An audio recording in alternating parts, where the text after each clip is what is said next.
ตามวัดตามวา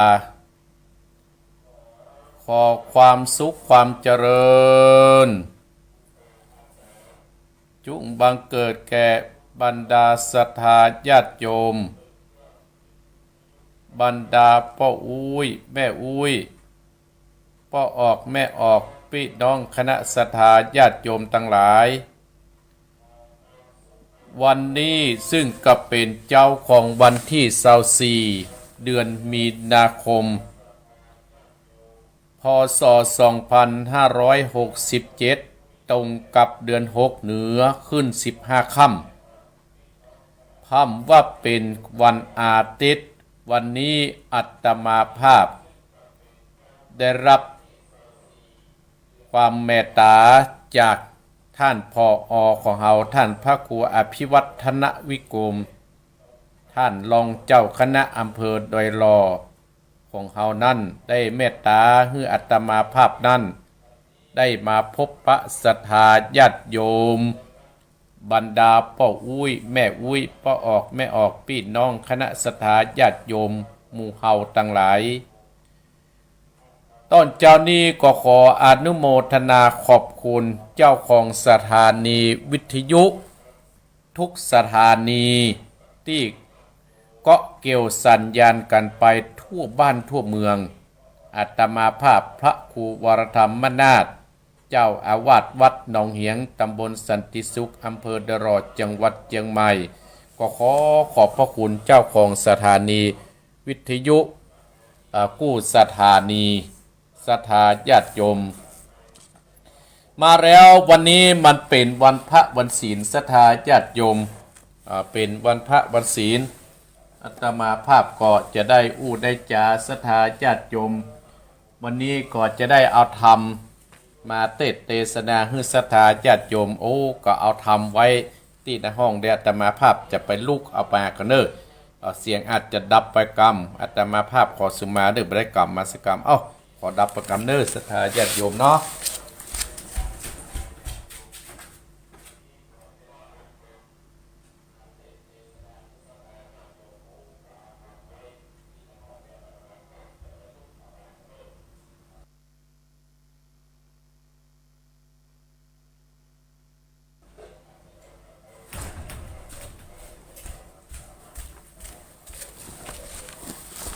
มาแล้วในห้องศรัทธาญาติโยมเนาะที่อาตมาภาพจัดที่นี่ก็ห่างไปประมาณ10 กว่าเมตรศรัทธาญาติโยมบรรดาพ่ออุ้ยแม่อุ้ยพ่อออกแม่ออกอาตมาภาพก็จะได้นำศรัทธาญาติโยมนั้นได้ไหว้พระสวดพุทธคุณธรรมคุณสังฆคุณเสียก่อนศรัทธาญาติโยมเนาะนำไหว้พระไปไหว้พระพุทธเจ้าพระธรรมเจ้าพระสังฆเจ้าเพื่อเป็นมงคลที่รับที่นอนของหมู่เฮาดันทั้งหลายก่อนวันนี้เป็นวันพระวันศีลเนาะอาตมาภาพจะอยู่กับอีพ่ออีแม่ถึงเวลา6 โมงเจ้าถึง6 โมงเมื่อเจ้าศรัทธาญาติโยมกับพระพ่ออุ้ยแม่อุ้ยแม่สาวรักษ์พิวงกระตื่นแล้วใส่พลการทยงกระตื่นแล้วยมสลินทิพย์บุญเลิศกระตื่นแล้วกับพระกับ1กับ2กับ3ไหว้พระอะระหังสัมมาสัมพุทโธภควาพุทธังภควันตังอภิวาเทมิกับสวะคาโตภควตาธัมโมธัมมังนัมมัสสามิกับสุปฏิปันโนภควโตสาวกสังโฆสังฆังนะมามิกับนะโมตัสสะภะคะวะโตอะระหะโตสัมมาสัมพุทธัสสะนะโมตัสสะภะคะวะโต อะระหะโตสัมมาสัมพุทธัสสะนะโมตัสสะภะคะวะโตอะระหะโตสัมมาสัมพุทธัสสะพุทธังสรณังกัจจามิธัมมังสรณังกัจจามิสังฆังสรณังกัจจามิตุติยัมปิพุทธังสรณังกัจจามิตุติยัมปิธัมมังสรณังกัจจามิตุติยัมปิสังฆังสรณังกัจจามิตติยัมปิพุทธังสรณังกัจจามิตติยัมปิธัมมังสรณังกัจจามิตติยัมปิสังฆังสรณังกัจจามิอิติปิโสภะคะวะอะระหังสัมมาสัมพุทโธวิชาจารณะสัมปันโนสุขโตโลกวิทูอนุตตโตปุติสัตตัมมัสสะตติสัตตติวัมมนุสสะดังพุทโธภะคะวะติสวะคาโตภะคะวะตาธัมโมสันติติโกอากาติโกเอหิปัจจิโกโอปะนะจิโกปัจจตังเวทิตาโพวิญโยอิติสุปฏิภะคะวะโตสวากาสังโฆอุจจุปาติปันโนภะคะวะโตสวากาสังโฆญาญาปาติปันโนภะคะวะโตสวากาสังโฆสามิจิปาติปันโนภะคะวะโตสวากาสังโฆยะติตังจัตตะเตมปุติสายุกะนิอัตตาปุติสาปุกกะราเอสาภะคะวะโตสวากาสังโฆอาอุดนายโยปะอุดนายโยตักขินายโยอัญจเดการะดิโยอนุตตรังบุญญาเกตังโลกัสสาติสาตุสัตตุภะปัญญาปะตะมีสัมติตัสสะตุภะปัญญาปะตะมีวัดเวทล้อมวิติยาปะตะมีอมร้อมดาวังดีศีระปะตะมีบางออกดาบเมตตาปะตะมีปัปเปตังปืนตานะปะตะมีเป็นปืนตั้งต่ออุเบกขาละมีก็เป็นเวียงสัจจะปัตตะมีเวทระวังดีเป็นไม่เตาขันติปัตตะมีกายเป็นออกดาบวางนาไม้และปืนไฟอาทิตตานาปัตตะมีพระปับไปจุแองแกงแรงปับหมู่มานพี่สังไปเปรตทุกตะเวทิตดังทอดานีอัศจรรย์เสือเหมือนปันอยู่กวางน้ำนาทีกวางตอกกวางแตกตีฟองนาน้องนาโนเป็นข้าวตอกดอกไม้มาปูจาพระแก่นตายสัตตันพระปุตตังเลยจุงมาไปโปรดจุงมาอนุญาตโปรดผู้กาเตติตีแม่ทอดดัดนีออกมาดิดไม่ผมอยู่ตีธาตุจังไรกัดกะงาซับพ่นตีนพ่นดำนาทีลงพระปายก็อาบตับเต้าไปยามานอ้าวกล่าวยกมือตุนหัวใส่กาปุกกานี้ชื่อว่าเป็นลูกศิษย์พระพุทธเจ้าตนมีบุญสูงปานอันมากพระพุทธเจ้าจริงตั้งพระปัญญาปาดะมีไว้เก้าจันตั้งไว้ตั้งนากอดได้เก้าจันตั้งไว้ ตั้งหลังกอดได้เก้าจันตั้งแต่หัวถึงตีนกอดได้เก้าจันตั้งแต่ตีนถึงหัวกอดได้เก้าจันเส้นว่าลูกปืนจางมาเสมอมนปนเส้นก็จักบอกมากระไดกับพระเจ้าก็ได้ไว้ว่าพุทธกุฏนังตัมมะกุฏนังสังฆกุฏนังพุทธอินตาตัมมะอินตาสังฆอินตาสะแม่ทอดดัดนี้ผู้อยู่เดือดน้ำอยู่กำเป็นเด่นกันว่ากาลเนกเกิดถึงคุณพระพิตาคุณพระบรรดาคุณครูบาอาจารย์ กุลป่าแก้วเจ้าตั้งสามประการคือกุลป่าพุทธังกุลป่าตามังกุลพระสังฆังกุลแดดกุลฝนกุลน้ำกุลลมกุลกุราชเจ้าก็ดีกุลป่าเจ้าตนเผาวนาก็ดีกุลนางอุตราก็ดีกุลพระปัจเจเจ้าก็ดีกุลแม่ทอดดานีเจ้าก็ดีจุงมารักษากรรมนาและกำลังยังตนตัวเองข้าพระเจ้าและต้านผู้ฟังตั้งสถานีวิทยุกู้คนและเจ้าของสถานีวิทยุกู้สถานีในวันนี้คืนนี้จิมแดดเตอพุทโธพุทธังรักษาธัมโมธัมมังรักษาสังโฆสังฆังรักษาพุทโธพุทธังอะละหังธัมโมธัมมังอะละหังสังโฆสังฆังอะละหังพุทโธพุทธังกันหาธัมโมธัมมังกันหาสังโฆสังฆังกันหาพุทโธพุทธัมมังปิสังฆังมิตรอายุวันโนสุขังปะลังสาธุสาธุสาธุอมติดสะมังสะดับเทียนกาวัดวาลุกเป็นเปลวไปสดีกันใจกูเตียนนี้ปรับเมืองปีมาจุดดาวบ่หูเก้นจิตปรับจิตมา101ภาษากุกอบปรับได้ตายตื่นฟ้าเหนือหน้าแผ่นดินเก้าลิ้นกูก็เป็นน้ำเก้ากลางกูก็เป็นเม็ดน้ำใหญ่ก็ชักออกไปตัวหัวปิดตายไปลิ้นกูก็เป็นดับเทียนกาปรับไตฟ้ากูเตียงประกวดสัง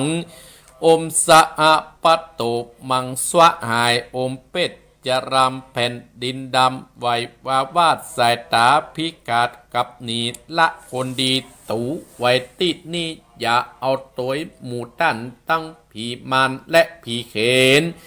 ผียักษ์ผีเย็นอย่าได้มากายที่อยู่ที่อาศัยผียักษ์ไล่จุงหนีปันตั้งกุมพันยักษ์ไล่อันต้องเตียวพ่ายฮืดหนีไปสวะหาย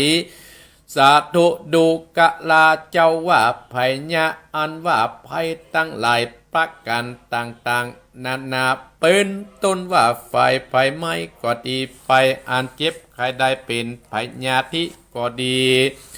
อุปัตตวะกลางวนอนตะลายมักคือคนและสัตว์ได้เจ็บได้ป่วยได้เสียเข้าและเสียของจากภัยตั้งหลายบัดนี้ตนตัวเองข้าพระเจ้าอันเป็น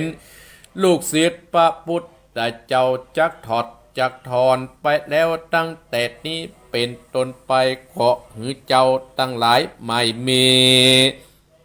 ท่านผู้ฟังก็ดีเจ้าของสถานีวิทยุก็ดีผู้เป็นเจ้าหอเจ้าเอือนเจ้าบ้านเจ้าเมืองพร้อมด้วยญาติกาพี่น้องตั้งหลายลูกหลานเหลนเต็นเต้าจุคนฮืออยู่สุขสบายจุ่มเนื้อและเย็นใจอย่าได้มีภัยอันตรายใดๆอย่าได้มาใกล้ตั้งแต่นี้เป็นต้นไปขอฮือท่านตั้งหลายหมายมีผู้ฟังกูคนและเจ้าของสถานีวิทยุจู้สถานีผู้เป็นเจ้าหอและเจ้าเฮือนและญาติกาพี่น้องลูกหลานเหลนเต็นเตาตั้งหลายจุคนจุงมีโชคลาภมั่งมีตุ่นเตานั้นจุงจักมีเตี้ยงแต่ดีอายุวันโนสุขังพะลังบัดนี้อัตมาภาพเป็นนำศรัทธาญาติโยมบรรดาพ่ออุ้ยแม่อุ้ยพ่อออกแม่ออกพี่น้องคณะศรัทธาญาติโยมท่านผู้ฟังทั้งหลายได้สวดมนต์จบไปแล้วศรัทธาญาติโยมระดับต่อไปนั้นอัตมาภาพก็เจิญอีพ่ออีแม่ศรัทธาท่านผู้ฟังทุกขั้นทุกคนนั้นแผ่เมตตาให้กับตัวเก่าหรือว่าอวยพรให้ตัวเก่าว่าตามอัตมาภาพณปัจจุบันเนอ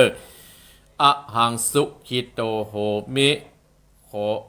ขอให้ข้าพเจ้ามีความสุขอะหังนิทุกโขโหมิขอให้ข้าพเจ้าปราศจากความทุกข์ อะหังอะเวโรโหมิขอให้ข้าพเจ้าปราศจากเวรและภัยอะหังอัพพยาปโจโหมิขอให้ข้าพเจ้าปราศจากอุปสรรคอันตรายทั้งปวงอะหังอะนิโคโหมิขอให้ข้าพเจ้าปราศจากความทุกข์กายและทุกข์ใจสุขีอัตตนังปฏิหะละมิขอให้ข้าพเจ้ามีความสุขกายและสุขใจรักษาตนให้รอดพ้นจากทุกภัยทั้งหมดทั้งสิ้นเถิดสัพเพสัตตาอันว่าสัตว์ทั้งหลายที่เป็นเพื่อนทุกข์เกิดแก่เจ็บตายด้วยกันทั้งหมดทั้งสิ้นอเวราอุนตุจงเป็นสุขเถิดอย่าได้มีเวรแก่กันและกันเลยอัพพยาปชาอุนตุจงเป็นสุขเถิดอย่าได้พยาบาทและเบียดเบียนซึ่งกันและกันเลยนิคาอุนตุจงเป็นสุขเถิดอย่าได้มีความทุกข์กายและทุกข์ใจเลยสุขีอัตตนังลันตุจงมีความสุขกายและสุขใจรักษาตนให้รอดพ้นจากทุกภัยทั้งหมดทั้งสิ้นเถิดท่านทั้งหลายที่ต้องทุกข์ขอให้พ้นจากทุกข์ท่านทั้งหลายที่ได้สุขแล้วขอให้ได้สุขยิ่งขึ้นไปด้วยการทุกข้านทุกคนด้วยเถิดเอาละศรัทธาญาติโยมบรรดาพ่ออุ้ยแม่อุ้ยพ่อออกแม่ออกพี่น้องคณะศรัทธาญาติโยมทั้งหลายท่านทั้งหลายก็ได้รับสดับรับฟังและได้ไหว้พระสวดพุทธคุณธรรมคุณสวดปารมีเก้าจันทร์ของครูบาเจ้าสิวิจัยเรียบร้อยจบไปก็เป็นมงคลที่รับที่นอนของอีพ่ออีแม่เป็นมงคลในรถในลางเป็นมงคลกับเนื้อกับตัวลูกหลานเล้นเต็นเต้าที่รับที่นอนต่อไปมาแล้วศรัทธาญาติโยมอัตมาภาพพระครูวรธรรมนาถเจ้าอาวาสวัดหนองเหียงเจ้าคณะตำบลสันติสุขอำเภอดอยรอจังหวัดเชียงใหม่ได้รับความมอบหมายจากท่านพระครูอภิวัฒนวิกรมรองเจ้าคณะอำเภอดอยรอได้มาได้มาจ๋าพบพระศรัทธาญาติโยมอีพ่ออีแม่ในตอนเจ้านี้อาตมาภาพมาแล้วก็จะประฮือเสียเวลาอาจจะเปิดสายน้อยนึงก็ขอส่งมาอาภัยกับบรรดาศรัทธาญาติโยมท่านผู้ฟังเนาะอาตมาภาพมาแล้วเพื่อจะทดแทนพระคุณของบรรดาศรัทธาญาติโยมเพื่อนที่เพื่อนให้เพื่อนหอมก็ดีเพื่อจะเอาน้ำธรรมคำสอนขององค์สมเด็จพระสัมมาสัมพุทธเจ้านั่นมามาจ๋ามาบอกมากล่าวให้ศรัทธาญาติโยมถ้าอาตมาภาพจะมาเปิดสายแต่ก็เสียก็เวลามันก็ท่านทั้งหลายก็จะไม่รับสาระประโยชน์อาตมาโทรก็บ่ต้องโทรด้วยเนื้อศรัทธาญาติโยมเนาะเพราะว่า7 วันอาตมาภาพมาปะอีพ่ออีแม่แต่ครั้งหนึ่งหลังจากตั้งแต่วันนี้เป็นต้นไปถ้าอาตมาภาพจัดกิจกรรมบวชภาคฤดูร้อนสามเณรภาคฤดูร้อนประจำปีพศ 2567 นี่อาตมาภาพก็จะได้ยุติในการจัดรายการไประยะหนึ่งศรัทธาญาติโยมเพราะว่าอาตมาเปิ้นจัดที่วัดหนองเหียงศรัทธาญาติโยมในการนำของหลวงพ่อท่านพระครูสาธุกิจจนันท์หลวงพ่อเจ้าคณะอำเภอดอยรอเปิ้นได้มอบหมายภาระหน้าที่นี้อาตมาภาพทุกตำบลเจ้าคณะตำบลต้องจัดอาตมาภาพเป็นเจ้าคณะตำบลใหม่เปิ้นก็ให้อาตมาภาพจัดโดยมีงบประมาณนะศรัทธาญาติโยมก็เอาบุญเป็นที่ตั้งเปิ้นให้อาตมาภาพจัดตั้งแต่30 ตนขึ้นไปประเดี๋ยวนี้โอ้ละอ่อนหายากเนื้ออีพ่ออีแม่เตียวไปบ้านนั้นบ้านนี้ก็บ่ได้อยู่ลูกหลานก็บ่ให้มาก่อนศรัทธาญาติโยมบ่เจ้าหมื่นตะก่อนแต่บ่เป็นหยังได้ตะได้ก็คือได้ตะอัน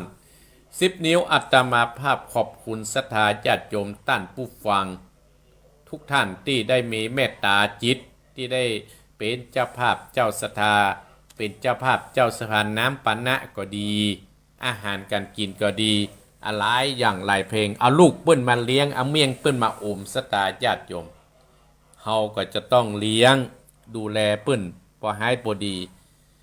ลูกหลานที่มาบวชแล้วออกไปอาตมาภาพก็จะได้มอบทุนการศึกษาให้แต่ละรูปละ500 บาท500 บาทสตาญาติโยมเงินเหล่านี้ที่ศรัทธาบริจาคอาตมาภาพจะจ่ายซองอาตมาภาพว่าอีพ่ออีแม่น่ะจะได้บุญส่งต่ออาตมาภาพก็จะได้ญาติโยมทั้งหลายที่บริจาคอาตมาภาพจะได้บุญส่งต่อสมัยก่อนถ้าบวชไปอำเภอนี่ได้การน้ำการไฟเข้าวัดนะสตาญาติโยมถ้าบวชเป็นตำบลนี่เหนื่อยหน่วยเนอะบิณฑบาตต่างอำเภอต่างตำบลกับได้ต้องโดยเฉพาะตำบลสันติสุขเป็นตำบลที่น้อยสตาญาติโยมตำบลอื่นเนี่ยเพิ่นมี19-20หมู่บ้านอย่างตำบลดอยหล่อเนี่ยมี30ป่ายหมู่บ้านอย่างตำบลสันติสุขเนี่ยมีหมู่บ้านอยู่9หมู่บ้านสถาญาติโยม9หมู่บ้านอีพ่ออีแม่ลังกึดพวกมีในป่าเพื่อจอมมีในเพจอม เป็นเจ้าห้อยเจ้านากันหมดสถาญาติโยมแต่อาตมาภาพก็ได้รับความเมตตาจากบรรดาท่านผู้ฟังของอาตมาภาพเพราะว่าเขาได้ฟังอาตมาภาพและเพิ่งจะช่วยอาตมาภาพขอขอบพระคุณศรัทธาญาติโยมทุกท่านทุกคนโดยขอบคุณศรัทธาพี่น้องศรัทธาอยู่ตังเมืองฝางขอบคุณพี่น้องคณะศรัทธาอยู่อำเภอชัยปราการขอบคุณพี่น้องคณะศรัทธาที่อยู่ตังในตัวเมืองเชียงใหม่อำเภอแม่ริมโดยสะเก็ดสันกำแพงลับปูนพวกพดจังฮอดพดที่ไหนหลายที่ศรัทธาญาติโยมมาตั้งโดยล่อเฮาจอมตองสัปปะตองแม่วางเนี่ยศรัทธาญาติโยมพดเพชรเสมิงเนาะเตี่ยอาตมาภาพเสียงไปศรัทธาเพิ่นก็มาเป็นช่วยอาตมาภาพอาตมาภาพจะบวชนาควันที่5 ตอน 6 โมงศรัทธาญาติโยมครั้งว่าจะบวชเจ้าพร้อมกับโกนหัวก็มันฮ้อนศรัทธาญาติโยมและพ่อแม่ที่เปิ้นอาตมาภาพประขอไปบอกเปิ้นเนี่ยเปิ้นติดงานกันก็รอเปิ้นเลิกงานแล้วถึงจะมาทำอาจจะล่าช้าเป็นเรื่องธรรมดาดีกว่าไปได้ทำสักอย่างเนาะศรัทธาญาติโยมอย่าอาตมาว่าชีวิตของคนเฮาเนี่ยจะหนีปัญหาเรื่องความทุกข์เนี่ยไปบ่ได้สักคนไปบ่ได้สักคนศรัทธาญาติโยมต่างคนก็ต่างมีความทุกข์กันกูคู่กูคนแต่ทุกคนนั้นก็เสาะหาต่างปนทุกข์กันแต่ทุกคนต่างคนก็ต่างคนก็จะหาทางปนทุกข์บางคนบอกกูทุกข์ไว้ทุกข์ง่ากูจะไปเอี่ยวทะเลกูจะไปกับบีกูจะไปหั่นไปนี่ต่างหลายต่างคนก็หาต่างปนทุกข์กันเนี่ยชีวิตของคนเราหนีปัญหาเรื่องความทุกข์บับพ้นศรัทธาญาติโยมแม้แต่อาตมาภาพก็หนีปะพ้นต้านผู้ฟังเฮาก็หนีปะพ้นทุกข์ของคนเฮาเนี่ยมันจะต่างกันแต่เฮาก็ต้องเสาะหาต่างพ้นทุกข์ต่างคนก็ไปตั้งอื่นต่างคนก็ไปตั้งนี้แต่เมื่อการสักโกศรัทธาญาติโยมทั้งหลายสำหรับของเจ้าพุทธเฮาก็ต้องอาศัยคำสอนขององค์สมเด็จพระสัมมาสัมพุทธเจ้าท่านทั้งหลายเฮาเป็นเจ้าพุทธเฮาต้องอาศัยคำสั่งสอนขององค์สมเด็จพระสัมมาสัมพุทธเจ้าเฮาพุทธองค์เฮานั่นท่านทั้งหลายเปิ้นก็หาตังปนทุกข์ของเฮาคือเฮาปนทุกข์คือเฮาใจปัญญาคือใจสติเมื่อความทุกข์นั้นมาย่างกายของเฮาก็ต้องใจสติและใจปัญญาแก้ปัญหาไปถ้าความทุกข์ความยากนั้นมาถึงเฮาถ้าเฮาบ่ใจปัญญาถ้าเฮาใจแต่ความโกรธทั้งหลายเนี่ยมาใจความทุกข์นั้นมันก็จะเพิ่มพูนขึ้นอยู่ติ๊กๆเหมือนน้ำมาท่วมบ้านเฮาศรัทธาญาติโยมทั้งหลายพุทธเจ้าเฮานั้นได้สอนนะพุทธองค์เฮาล่ะทุกสมุทัยนิโรธมรรคเหตุต่างแห่งการพ้นทุกข์ที่พระพุทธเจ้าเฮานะได้ตรัสรู้ได้เอามาสอนได้เอามาบอกจนถึงในปัจจุบันนี้ศรัทธาญาติโยมเนี่ยอีพ่ออีแม่ท่านทั้งหลายพุทธเจ้าเฮาว่าโอ้ถ้าเฮาจะเกิดม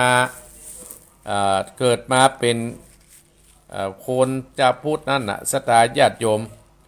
เฮาก็ต้อง มีหลักการที่แตกต่างพุทธุแรกคือปัญญาของเฮาปัญญาของเฮาที่จะใจต่างพุทธุเปิ้นยังพระพุทธเจ้าเฮาก็ได้สอนธรรมได้ตรัสว่ากาเรธัมมัสสวนังเอตัมมังคลมุตตมิคลมุตตมันติเนี่ยการฟังธรรมเนี่ยมันเป็นประโยชน์กับตัวของเฮาเป็นประโยชน์ด้านตั้งหลายการฟังธรรมของเฮานั่นความมุ่งหมายของคนเฮานั่นก็มีอยู่5ประการด้วยกัน 1. เฮาได้รับความรู้ใหม่ๆจากครูบาอาจารย์เฮานั่งฟังแล้วเฮาตั้งใจฟังแล้วท่านทั้งหลายเฮาได้ความรู้ใหม่ๆ 2. เฮาได้วิจัยเรื่องเก่า 3. เฮาได้บรรเทาความกังขา 4. เฮาได้พัฒนาความคิดของเฮา 5. เฮาได้ยกจิตใจให้เฮาแจ่มใจให้เยือกเย็นดังคำโบราณเจนพ่อเจนแม่เฮาว่าข้าจ้างก็ต้องการงาข้าปลาก็ต้องการเนื้อข้าเสือก็ต้องการหนังท่านทั้งหลายต้องการหนังถ้าท่านทั้งหลายตั้งใจได้สลับพระธรรมเทศนาก็ต้องการปัญญาแห่งความพ้นทุกข์ของเฮาเนี่ยองค์ท่านพุทธองค์เฮาเปิ้นก็ได้ตรัสไว้ให้หมู่เฮาท่านทั้งหลายอย่างบรรดาศรัทธาญาติโยมอีพ่ออีแม่ได้ฟังเสียงอาตมาภาพได้ฟังอาตมาภาพได้มาอู้ได้มาจ่าเขาต้องว่ามาสอนได้มาอู้มาจ่าแล้วเอาปัจจัยเกิดปัญญาปิติขึ้นท่านทั้งหลายก็เกิดความสุขอย่างศรัทธาไหลผู้ไหลโคนท่านทั้งหลายอย่างอาตมาภาพว่าได้รับความรู้ใหม่ๆเหมือนกับอาตมาภาพนำโรงเรียนผู้สูงอายุของตำบลสันติสุขได้การนำของอาตมาภาพได้เป็นครูสอนเป็นปีนี้ก็เสี่ยงงบประมาณอาตมาภาพก็ได้นำไปปีนี้ก็ได้นำไปได้นำอีพ่ออีแม่ผู้สูงอายุที่อาตมาภาพถ่ายทอดให้ศรัทธาพ่อก็ดีส่งรูปให้อีพ่ออีแม่ก็ดีเขาได้รับความรู้ใหม่ๆและรับความรู้อย่างศรัทธาญาติโยมอาตมาภาพกับป้ายพ่อเปิ้นห้องใบก็ทฤษฎีของการปลูกพักปลูกไม้นำคนเฒ่าไปพอนี่อย่างนำคนเฒ่าไปพอจุดนั้นเพราะว่าคนเฒ่าเขาเนี่ยอยู่บ้านมันเหงาก็เอากระมังก็ดีเอายางรถก็ดีเอาใส่เอาอย่างมาปล่อยเอาพักไปบ้านศรัทธาญาติโยมบางครั้งเขาบ้านประถูกมันก็ประถูกหรอกแต่ว่าแต่มาภาพกับพึ่งหูตะวานี่ตั้งแต่ไหนเปิ้นเอาเม็ดจอมอย่างอ้านเนี่ยเพื่อเงยขึ้นอย่างอ้านเนี่ยมันจะเป็นอย่างอี้กี่วันเอาย้ายออกไปแต่เขาได้เฮียนหูศรัทธาญาติโยมแต่ก่อนนี้เขาก็สเปะสปะกันไปเลยแต่ผู้สูงอายุได้รับความรู้อัตมาภาพก็ดีใจศรัทธาญาติโยมเนี้ยว่าเขาได้ความรู้ใหม่ๆถ้าเขาเนี่ยแต่เขาได้วิจัยเรื่องเก่าเขาได้บรรเทาความกังขาได้พัฒนาความคิดของคนเขาเนี่ยศรัทธาญาติโยมมันต่างความคิดกันนะเขาได้วิจัยเรื่องเก่าบุญที่พ่องเนี่ยเขาได้ยกจิตใจให้เขาแจ่มแจ้งเป็นต้นเนี่ยศรัทธาญาติโยมเนี่ยองค์พระสัมมาสัมพุทธเจ้าองค์พระพุทธเจ้าเฮาเปิ้นก็ได้ตรัสว่าคนเฮาเนี่ยทุกข์ก็เพราะว่าเฮาจะต้องยกระดับจิตใจเฮาขึ้นนั่นคือทุกข์สมุทัยนิโรธมรรคเฮามีความทุกข์เฮาก็ต้องทราบหาสาเหตุมันเฮาทุกข์เพราะอะไรหยังเฮาโจรเพราะอะไรหยังมันมีเนี่ยทุกข์สมุทัยนิโรธมรรคเนี่ยอย่างเฮาทุกข์สมุทัยเนี่ยเป็นเฮาจะต้องเพาะหาพ่อตีพอมันใจปัญญาตีเพราะเวทุกเพราะไอ้ยังเนี่ยโอ้กูทุกเพราะเจ็บของเขาเจ็บของเขาเพราะมาใจเนี่ยเพราะอายุหันหนักเขาจะหูแล้วศรัทธาญาติโยม สมัยนะขอโทษนะศรัทธาญาติเอาน้ำมากินก่อนน้ำมาดื่มก่อน อย่างเขาเจ็บของเขาเพราะอย่างเขากับความหูแหละเขากับซาเขาเรื่องโอ้เพราะว่าเขาแก่เท่าแล้วเขาถึงเจ็บโอ้เขาเดินนักเขาก็เจ็บถ้าเขาบอกเขาอยากเจ็บบัตุกเรื่องเจ็บของเขาก็นั่งไปบ่อยเขาก็กล้วยพายุพยางเขากล้วยทำให้บำบัดมันไปเลยเนี่ยหมู่เฮาตั้งหลายนิโรธเขาก็ต้องเศร้าหาเสาะหามาเขาก็จะพ้นทุกข์ถ้าเขาบอกไปลื่นไปล้มอย่างที่อาตมาภาพว่าเขาต้องหาเขาเจ็บเพราะจะเขาปวดเพราะอย่างทุกคนนั้นหนีความทุกข์บ่พ้นสักคนศรัทธาญาติโยมอาตมาภาพมีเรื่องเล่าให้ศรัทธาญาติโยมฟังเรื่องความทุกข์เนี่ย มีไม่ยิงคนหนึ่งสถาญาติโยม อยู่ในเมืองพาราณสีฮะเพราะว่านิทานคำสอนเนี่ยมาอยู่ในเมืองปาราณสีนะนครราชคฤห์นี่เป็นต้นสถาญาติโยมไม่ยิงคนนี้เป็นไม่ยิงขี้เลวหน้าตาบุดเบี้ยวสถาญาติโยมไม่ยิงขี้เลวเนี่ยก็เฮาอย่ามาเป็นตุกแตะตุกว่าไปตังใดก็ไม่ได้เพราะว่าหน้าตาเฮาเหมือนเปิดเฮาเป็นคนขี้เลวเฮาเป็นคนหมาแงมสถาญาติโยมแล้วก็มีคนเล่ามาเล่าให้แม่ไปยิงคนนี้ไม่ยิงขี้เลวว่าโอ้แม่นางถ้าแม่นางจะเป็นตุกเรื่องนี้เนี่ยแม่นางไปหานักพจน์เจ้าปัญญาเนอะเปิ้นจะแก้ปัญหาเรื่องที่แม่นางเป็นตุกเพราะความขี้เลนะนักพจน์เจ้าปัญญาเนี่ยแม่นางขี้เลก็ถามว่าเจ้าบรรพจน์เจ้าปัญญาเนี่ยเพิ่นอยู่ที่ไหน เป็นนักบวชอยู่ที่ไหนนักปฏิบัติอยู่แต่โอ้เพิ่นอยู่ในป่าลึกปูนเนี่ยจะต้องข้ามแม่น้ำนี่ไปแหมอยู่มันไปอยู่อะไรอีกฝากนึงแม่นางขี้เลคนนี้ท่านทั้งหลายก็ตัดสินใจว่าโอ้เราจะต้องไปถามนักพจน์เจ้าปัญญาดีกว่าเพื่อจะได้เราอย่ามาเป็นตุกแตะตุกว่าท่านทั้งหลายไม่ยิงคนนี้ก็จะข้ามเรือไปกันเรือนั้นก็มีเจ้าของเรือแล้วก็มีคนนั่งทั้งคนหนึ่งท่านทั้งหลายไม่ยิงคนนี้เป็นไม่ยิงก็เลยไปนั่งตรงกลางไอ้คนนั่งก็นั่งอยู่หัวเรือไอ้คนนั่งก็นั่งท้ายเรือเพื่อจะไฟเรือขึ้นมาข้ามไปฝากปูนไปถึงได้สักหน่วยหนึ่งท่านทั้งหลายไม่ยิงนั่นก็เลือกไปพอท่านคนนี้อย่างมาสงบเสงี่ยมสงสัยคงจะเป็นนักถือศีลหรือว่านักพจน์เจ้าปัญญาก็หาก็เลยเลี่ยงเข้าไปถามท่านขยับเข้าไปถามก็ยกมือไหว้นักพจน์เจ้าปัญญาเนี่ยก็เลยว่าถามเจ้าว่าท่านเธอจะไปที่ไหนโอ้เราจะไปหานักพจน์เจ้าปัญญาอยู่ในป่าลึกปูนจะต้องข้ามแม่น้ำนี้ไปแม่นางคนนี้ก็ย้อนถามว่าโอ้ท่านคือนักพจน์เจ้าปัญญาก็หาแต่ใครได้ถามว่าเจ้าบรรพต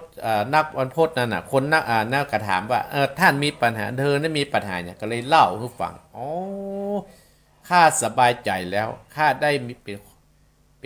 ได้มีบุญและได้มาพบปะท่านอยู่ที่นี่หรอกจะเป็นต้องไปเสาะหาในป่าละจะง่ายกว่าท่านทั้งหลายบรรพตเจ้าปัญญานั่นน่ะนักบวชคนนี้ก็เลยนักปฏิบัติคนนี้ก็เลยสอนนะแม่นางคนนี้ท่านตุกเพราะอย่างนางนั่นก็บอกว่าโอ้เนี่ยข้าไปไหนบรรคัดตุกอกตุกเนี่ยเพราะว่าหน้าตาท่านบางข้าบางงามอย่างอันอย่างอี้บรรพตเจ้าปัญญานะก็ได้สอนแม่นางต่างๆนั่นนะแต่แม่นางนั้นบ่ยอมฟังท่านทั้งหลายสติตะลึดเปิดเปิงไปที่หน่อยบ่ฮู้เนี่ยท่านทั้งหลายในขณะนั้นที่นั่งเรือไปนั้นก็มีกระรอกตัวหนึ่งท่านทั้งหลาย กระโดดที่หน่อยลุกที่หน่อยบ้าหมูตกสองหน้านางกับปัดกระรอกตัวนั้นยวะลงน้ำกระรอกตัวนั้นก็พยายามขึ้นมาขึ้นน่ะเจ้าบรรพตเจ้าปัญญานาคเปียช่วยชีวิตกระรอกนั้นขึ้นมาตั้งหลายเนี่ยตั้งหลายเป็นหญิงคนนี้กับนักบรรพตเจ้าปัญญานาคก็บอกว่าเนี่ยท่านเนี่ยเธอหลวงพ่อเนี่ยเจ้ากระรอกตัวเนี้ยตกน้ำไปตกใส่ตัวเธอนั่นน่ะเธอสะดุ้งเธอกับปัดเจ้ากระรอกนี้ตกลงไปน้ำเจ้ากระรอกนั้นก็กลัวนะแต่ตุกใจยัดในน้ำข้ากระกำขึ้นมาแม่นางได้ฟังแค่นี้ตั้งแต่ถ้าคนมีปัญญาได้สติขึ้นมาเลยเอานิทานนี้ก็เลยบอกว่าความทุกข์นั้นเกิดขึ้นที่ไหนเกิดขึ้นที่ใจเฮานะสถาญาติโยมทั้งหลายเกิดขึ้นที่ใจเฮาเนี่ยใจเฮาเนี่ยความทุกข์เกิดขึ้นที่ใจเฮาปัจจัยเกิดขึ้นจากรูปนั้นปัจจัยเกิดขึ้นจากรูปนี้ทุกอย่างนั้นน่ะความทุกข์น่ะเกิดขึ้นจากใจเฮาได้สติขึ้นมาท่านทั้งหลายแม่นางคนนี้ก็บอกเจ้าของข้าบ่ปล่อยแล้วขอเอาข้าไปที่เก่าเจ้าของเรือก็เลยพาแม่นางคนนี้ไปขึ้นตะฟังแม่นางคนนี้ก็ไปทำบุญสุนตันที่หันที่นี่ไป ไปกู้ที่กู้ตังตะก้อนมาได้ปล่อยเพราะว่าอายเมาแต่อายมาได้สร้างคุณงามความดีตั้งหลายนางนั่นก็ว่าโอ้ว่าเป็นกูเป็นมาอีหลายปีก็เพราะความทุกข์เกิดขึ้นในใจเฮาแล้วเนี่ยสุดท้ายแม่นางคนนี้ก็ได้กระทำคุณงามความดีตั้งใจทำบุญที่ฮันที่นี่ด้วยความตั้งใจแม่นางคนนี้ก็เสี่ยงชีวิตตายไปเกิดเป็นเทวดาสู่สูงชั้นฟ้าปุ่นตั้งหลายหูเลยว่าโอ้ถ้าเฮาบ่มีโอกาสพบเจ้าบรรพตนักบวชเจ้าปัญญาคนนี้เฮาคงจะมีสติขึ้นมาเนี่ยทุกอย่างนั้นตั้งหลายความทุกข์นั้นเกิดขึ้นที่ทางใจแล้วถ้ามันมีคนที่มาบอกมากล่าวให้เฮาเนี่ยสตาญาติโยมความทุกข์นั้นก็จะเพิ่มพูนขึ้นมาติกสตาญาติโยมเฮาก็บ่ได้สร้างคุณงามคนนี้อาตมาภาพเลยนำเรื่องเนี้ยนิทานเรื่องนี้มามาจากให้สตาญาติโยมท่านผู้ฟังทั้งหลายดีได้ฟังอาตมาภาพในตอนเช้าประเดี๋ยวตี 5เลยเนอะสตาญาติโยมตี 5แล้วตี 5แล้วนะสตาญาติโยมและอาตมาภาพขอบคุณสตาญาติโยมตี 5ตั้งแต่เวลานี้เป็นต้นไปอาตมาภาพมาเปิดสายเตื้อแต่จะได้เตดน้ำเตดธรรมฮือสตาญาติโยมชื่อว่าเศรษฐีของขอทานอบายมุขเศรษฐีแล้วไม่ประขอทานได้จะได้ก็ขอให้สตาญาติโยมเนี่ยตั้งใจสดับรับฟังเพื่อเป็นการตอบแทนศรัทธาญาติโยมที่ช่วยเติมแท่งอาตมาต้านผู้ฟังทั้งหลายเพราะว่าอาตมาตั้งคณะสงฆ์หลวงพ่อเจ้าหน้าอำเภอนะเปิ้นมอบเพื่ออาตมาภาพจัดงานบวชประจำปีโดยแบ่งกันตำบลละที่ศรัทธาญาติโยมเปิ้นตั้งเป้าหมายให้อาตมาภาพ30 ตนโดยไม่มีงบประมาณแต่อาตมาภาพเอาบุญเป็นที่ตั้งก็ได้รับบุญกุศลจากบรรดาศรัทธาบรรดาพ่ออุ้ยแม่อุ้ยพ่อออกแม่ออกพี่น้องคณะศรัทธาที่รับเป็นเจ้าภาพอาตมาภาพต้องการ50 ชุดศรัทธาญาติโยมโอ้ได้50 ชุดเพราะว่าได้40พอคิดบัญชีแต่คืนได้47 ชุด47 ชุด48 ชุดนี่อย่างบวช30เอาเป็น50-60 ชุดอีป้อยแม่ละกึดเนี่ยเขาจะต้องเอาปัจจัยเนี่ยเป็นฮื้อกับละอ่อนที่มาบวชหลังจากจบวันที่12เขาต้องใส่ซองเขารูปละ500เพื่อเป็นทุนการศึกษาหรือเป็นข้าวต้มขนมที่เขามาอยู่วัดเนาะเพื่อเป็นของติดไม้ติดมือต่อไปอาตมาภาพก็จะได้ง่ายมันจะเหมือนแต่ก่อนนะสตาญาติโยมเนี่ยจะต้องใส่ซองถ้า30ก็คิดเอาเนื้อสตาญาติโยมหมดไปเท่าไรแต่อาตมาภาพก็มีงบประมาณวัดหนองเฮียนไปจะวัดโรยนะสตาญาติโยมกันโรยน้ำใจบ่ได้โดยน้ำใจเพราะอย่างเพราะได้จากอีพ่ออีแม่ต้านผู้ฟังเฮาตั้งลำปางเจียงใหม่ลำปูนแม่ฮ่องสอน ได้ตั้งฝางพ่องได้ชายประการพ่องก็มีแม่สาวรักษ์พิวงเนี่ยเพิ่นก็ให้หอมอาตมาภาพมาแม่สีทอนเขาแม่จงดีเขาหลายผู้หลายคนตั้งหลายที่เพิ่นให้เพิ่นหอมมาโยมกนกพิชยานนาเปิดที่อยู่ที่ห้วยงูในแม่กัลยาดวงตาเพิ่นหอมอาตมาภาพมา100 บาทแม่พวงเพชรคำฟูหอมมา1 ชุด500 บาทโยมกนกพิชยาห้วยงูนายฝั่งเนี่ยเพิ่นหอมมา2 ชุด 1,000 บาทโอ้โยมกนกพิชยานี่นะเพิ่นก็เป็นคนใจบุญแต่นะอาตมาภาพบ่ได้ไปงานเพิ่นเตือสตาญาติโยมเพิ่นจัดงานนะวันนั้นเพิ่นเอาให้หอมเปิ้นไปที่วัดพระบาทอุดมอาตมากับบ่ได้ไปอีป้อยแม่ก็ไก่พระครูยังบ่ปล่อยเปิ้นปล่อยแต่อาตมาภาพติดงานของคณะสงฆ์ติดงานของสโลมผู้สูงอายุในตำบลสันติสุขสถาญาติโยมแต่มันก็จะเป็นต้องไปฮื้อเปิ้นเพราะว่าเป็นเจ้าคณะตำบลเปิ้นย้ายไปเปิ้นได้มันมีโครงการเป็นปีสถาญาติและอาตมาภาพเป็นครูใหญ่ของโรงเรียนผู้สูงอายุตำบลสันติสุขโดยอันนี้อาตมาภาพก็อูจาฮื้อกับโยมกนกพิชัยนาแล้วนะหรือว่าอาจจะชื่อเป็นผิดหมู่นี่สถาจะจำเพราะอย่างจำพ่อมาจำพ่อ อายุหนักเนาะที่จำก็แม่สีทอนเนี่ยแม่จงดีคนนี้โอ้จำอันนี้เขาจังโทรมาหาอาตมาภาพบ่อยไปแล้วสถาญาติโยมก็อนุโมทนากับสถาญาติโยมท่านผู้ฟังเนอ ที่ได้ฮับเป็นชุดให้อาตมาภาพจะอ่านชื่อเป็นครั้งสุดท้ายเนาะสถาญาติโยมเนาะเพราะว่ากระเดียวทิศหน้าเขาจะเพิ่งจะบวชกันละพ่อบุญธรรมแม่รัตนาสั่งคำฟันบ้านปงหนองเวียงป่าเป้า1 ชุด 2. แม่นิดกนกแม่นิดกรสวรรค์บ้านปงหนองเวียงป่าเป้าและกับแม่อรพีนนางสาวพลอยพิไรกองน้อยเวียงป่าเป้าแม่ขมูลอินใจปะเมือดปะงิ้ว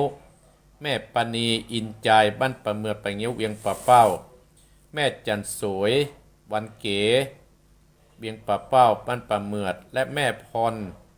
แม่พันพุทธิยะบ้านสันตอเวียงป่าเป้า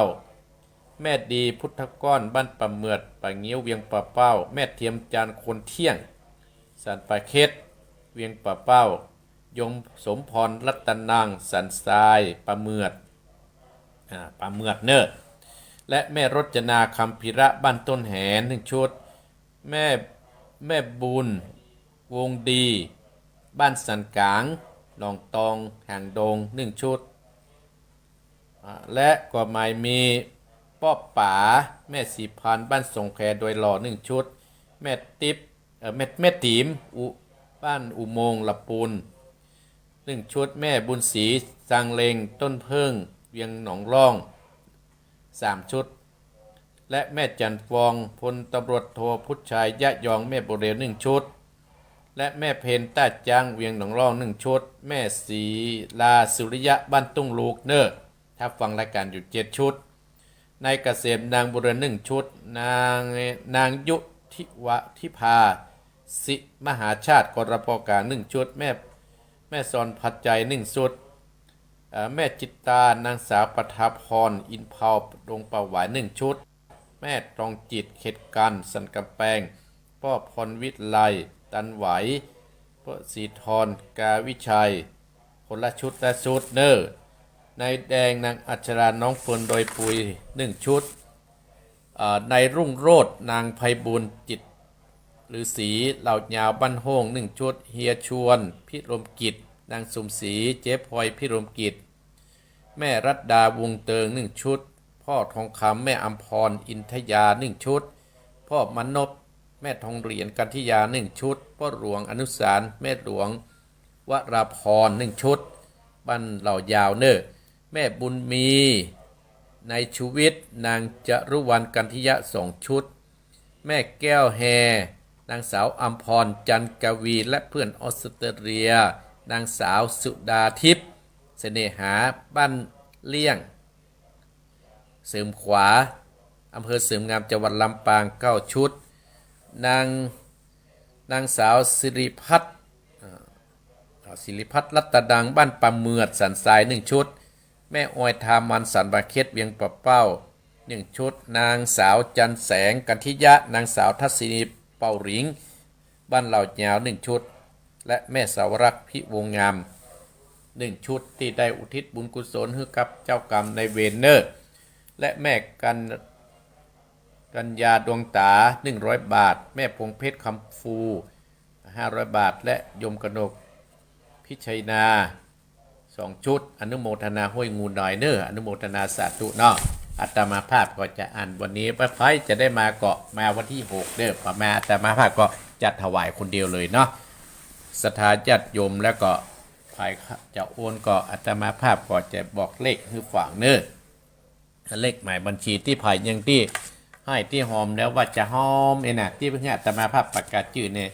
ก็โอนมาให้อาตมาภาพที่เลขบัญชีนี้เนอศรัทธาญาติโยมเนาะมาที่เลขบัญชีนี้ก็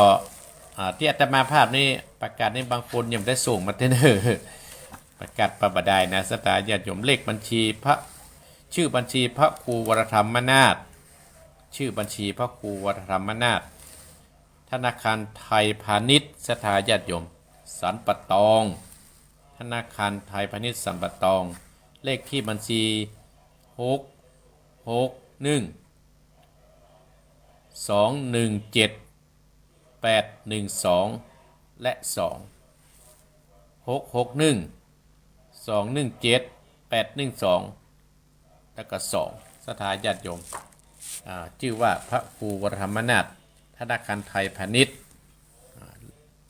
เลขที่บัญชีก็661-217-8122ตัวสถาญาติโยมเนาะเอาละอาตมาภาพก็จะเตะทำแล้วเนอะจะเตะทำแล้วสถาเศรษฐีขอตานเนอะอยู่กับสถาประเด็นนี้ตั้งแต่กี้มาเนี่ยสถาญาติโยมได้40 นาทีเกือบจะหมดเวลาแล้วนะสถาญาติโยมอยู่ถึง6 โมงแล้วก็โทรหาก่อนเนาะเอาอาตมาภาพจะเตะทำก่อนเนอะตั้งอกตั้งใจฟังธรรมเนอะแม่ศิรินทิพย์แม่สาวรักษ์โยมบุญเรืองเนอะหลายพูดหลายคนที่มาดูนี่เนอะก็โยมใส่โฟนค่ะเนาะก็ตั้งอกตั้งใจฟังธรรมเนอะสถาญาติโยมสุทัศน์พิวงศ์กำลังแอวอยู่ก้าเนี่ย กำลังปันรถถีบอยู่ก้าเอ้าตั้งอกตั้งใจฟังธรรมเนอะแต่โยมที่อยู่ลำปางเห็นเนอะอนุโมทนาสามจื่อบ่ได้ ที่อูกันนะอนุโมทนาก็บุญรักษาโยมเนอะ ตั้งอกตั้งใจฟังธรรมชื่อว่าเศรษฐีขอทานตั้งแต่บัดนี้เป็นต้นไปเอ้าไหว้ธรรมเนอะนะโมตัสสะภะคะวะโตอะระหะโตสัมมาสัมพุทธัสสะอิบังตัมมะเตสะนังสะวัตติยังวิอาลันโตภัมมะพุทธังกาเทเสสัตตะโวตุนาสัพโพธิสัตตังได้ตั้งยิงใจมวลหมู่พร้อมน้ำอยู่ฟังตามตั้งสัตตาติวิทายุจุงดาจำฟังติอัตตมาจักได้เตสัตนาตามพระจินนามันติไว้เตสัตนาไว้เมื่อนานสอนคนเอาใหญ่หน่อยหูถ้อยกองดีเอาตนหนีจากตางตุกยากสงสารถึงนิพพานเวียงแก้วเป็นที่กเกษมใจอดใจฟังไปแต่ตนทิศ10 ถึงไปบัดนี้กิจตาได้มานี้ดังมีพ่อปามคนหนึ่งอยู่ในเมืองใหญ่สาวัตถีเคยเข้าของมากหลายหลากมีมากตุ่มนาขนาดนับบอดใดมีลูกพ่อใจคนเดียวเปิ้นใส่เกี่ยวจองหอยอักลูกน้อยดังต้องตากันใหญ่ขึ้นมาอายุ16 ปีผู้เศรษฐีผู้เป็นพ่อกรรมมากอดตึกตันกอดดับกันมวยบางจากลูกกวางโลกาผู้เป็นบุตรตาลูกนันใจกอบปฏิบัติใดตามโบราณกะตามทรงกาลากปะเป็นนี้เอาคนผีป่อเจ้าไปสู่ป่าเศร้าดงตันก็มีหันแหลดนาตั้งแต่นี้ไปนาปอดตื่นจะดนได้ตั้งแต่ปอดไตปักนาเอาละป่าขอเป็นผีลูกเศรษฐีก็ได้เป็นเจ้าแตนกองสมบัติของบอดไลกันกองถึงเพียงใดบ่อาจจักใดบ่บังเต็มก็ดังเก่าดังปอเต้าดีผู้เป็นป่อสิทธิได้เป็นสิทธิแตนป่อเขาของกอดเลือดลายสุขสบายข้ามเจ้าบ่โศกเศร้ากันได้เกิดที่ว่าสั่งยังมีวันหนึ่งก็มีใจหนุ่มเต้ามาสู่มาที่อยู่เกะอาไก่กิญาบอกกล่าวเติมกามอ่อนอ้อยเป็ดไปว่าเฮาก็เป็นสหายเพื่อนปองดังน้องร่วมพองต้องเดียวกันมาเฮานันนาเก่าอูใจจื่นสู้เจบานบอบปอดนั้นเนื่นจาสะอายบับกาปาตากอดนำจองกองไปสู่ห้องอาบายบอกขาดใส่ แจ้เจ้าก็บอกใดขึ้นดีการติดในม่วนเล่นก็บอกว่างเว้นดื่มสุดานำเราตั้งหนุ่มเท่านาทีเงินนะขามีจุกใจบอกเว้นไว้สักวันนะกันปานนันตันต่อก็เข้ามารอดโดยการไปบทนั้นเต้าใดเข้าของที่อยู่นมนาก็กาลากาดกอยขายไปเตือดน้อยย้อนผ้าตัวเก่าเมาส่งเสพลงอยู่ห้องอาบายเข้าของหลายมากเต่าขายแลกกินเหล้ากลางคืนก็ไปเอวจูบปอดตาลันละเล่นมิได้ทิสัตว์ได้ไก่บอกไว้กบมาอาจย้อนพ่อสะอายนั้นเป็นเอตปลาเข้าเหตุตั้งปานเป็นคนเอ็นยานนะขี้การบอกเอาการบ้านอันใดกลางขึ้นก็ไปแอวกลางวันก็รอดบุบหมูรับคูเหมือนตายเข้าของไหลมากกวางบ่อาจสั่งขะยาอันป้อนั้นตายละวายบัดนี้ก็หนีไปบอกมีอันใดบอกไว้จักไข่ได้เงินตามก็ดีไปจำนำบ่จาสุดแต่เสื้อผ้ามวลหมู่อันตนอยู่นุ่งจุวันก็ขายปันละตอดบเหลือหลอดอันใดกันว่าข้าวกล่องเสียงไว้บนหมู่ก็ไปหาสะอายเก่าตั้งหลายบอจาก็ใบหน้าดีไปกำโบดานว่าไว้ตั้งแต่ไตดื่มตียามเป็นดีไหลหลากสะอายหากต้วยมาตัวมายามอันหน้าตาตำจาบอบมีไผเหลวหน้าพอดหน้ามาใจกำไข่วักวายอาจได้แก่ตัวเอาย้อนมัวเมาตั้งต่อยจิงตำไกวมองกีเปิ้นปีนมีนักหนาปาปานเปิ้นตายมาหากจักเขียมจักปราบเตรียมตดไม้บอดได้ต้องปาดดาดนอนนะอะไม่จานกะมากหาได้ยากแต่ดีก่อนเป็นสิทธิตุนเตาบัดนี้ดาวนักหนาเขาเป็นคนอันดานอันผ่านขอกินตันเลี้ยงใจย้อนคนต่อยไล่มาเป็นเปิ้นจริงทุกตอนดงนาอันหน้าตาตามกอยนั้นแดดตาสัตตาสัพปัญโยปาพุทธเจ้าสอนคนหนุ่มเต้าว่าจะได้ปันไปสู่คบจมูกคนปานจ้างปามันจองกองไปสู่ห้องตั้งใบได้สิบไอทุกคนปาดเดือดร้อนเครื่องกีตั้งบาลีกล่าวว่าอนันตาเยวัดนันตาปัตเตสิวัตโตตักนี้คนยิงใจดุมเต่าคนบับเจ้าปัดดาเอาคนบอดีมาเป็นกู้เอาคนผ่านมาเป็นเจ้าหมูสหายมันจ้างมีแต่วำใบหมดเมียงสิบหายเสียงจุอันจ้างปะวันไปสู่จังติโยอภิจิตตาเป็นต่างบอดีมุนเศร้าป่าหือเดือดร้อนนา